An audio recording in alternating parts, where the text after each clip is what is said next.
Hi friend আজি ঘৰৰ পৰা ভিডিঅ'টো ষ্টাৰ্ট কৰি দিছোঁ। আজি মা ঘৰত আহিলোঁ। এইয়া মোৰ মা ঘৰ আৰু এইজনী মোৰ বাইদেউ। ফটো মাৰা নাই ভাল আজি আহিছোঁ। ক'ৰ পৰা আহিলে? এই ভান শুনাবলৈ অঁ বল খেলা হৈ আছে, সেইটো কাৰণে একদম পুৰা বাইকবিলাক আমাৰ ৰাস্তাটোতে তুলিছে এনেকৈ ফাইনেল খেল হৈ আছে। ৱাও গোল দিলে হপায়, ভাল লাগিছে ন? এতিয়া ওলাই যাওঁ, চাওঁগৈ অকণমান খেল। দেখিছে উধৰ পৰা মুধৰলৈকে একেবাৰে বাইক পুৰা হেৰি লাগি গ'ল। গৈ আছোঁ এইবিলাক খেল চাবলৈ অকণমান ওলাই আহিছোঁ। এতিয়া প্ৰায় কেইটা বাজিলে বাৰু? কেইটা বাজিছে? 5:12 হৈ গ'ল।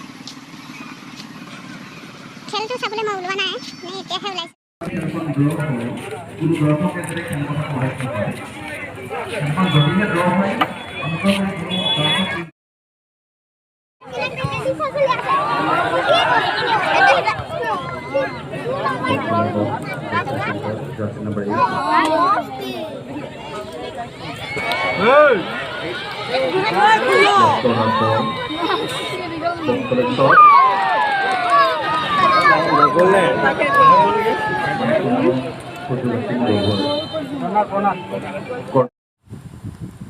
এয়া নাৰায়ণপুৰ আৰু শিমলুগুৰিৰ মাজত ফাইনেল খেলখন হৈ আছে আৰু আমি তাতে উপভোগ কৰিলোঁ।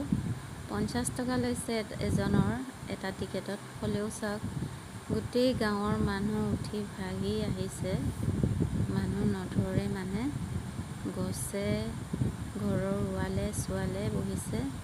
আৰু এই খেলখনত শিমলুগুৰি 2 আৰু নাৰায়ণপুৰ 2-1 হৈ আছে। আৰু ভিডিঅ'টো শেষলৈ চোৱাৰ কাৰণে আপোনালোকক অশেষ ধন্যবাদ জনালোঁ। আৰু এতিয়া খেল এটাই হৈছে, আমি লাহে লাহে ওলাই আহি আছোঁ। দেখিছে মানুহ যেন একদম থিয়েটাৰ শেষ হৈছে তেনেকুৱাই লাগিছে। আৰু জিকা পাৰ্টিটোক প্ৰাইজ মানি 40,000 40,000 দিয়া হৈছে।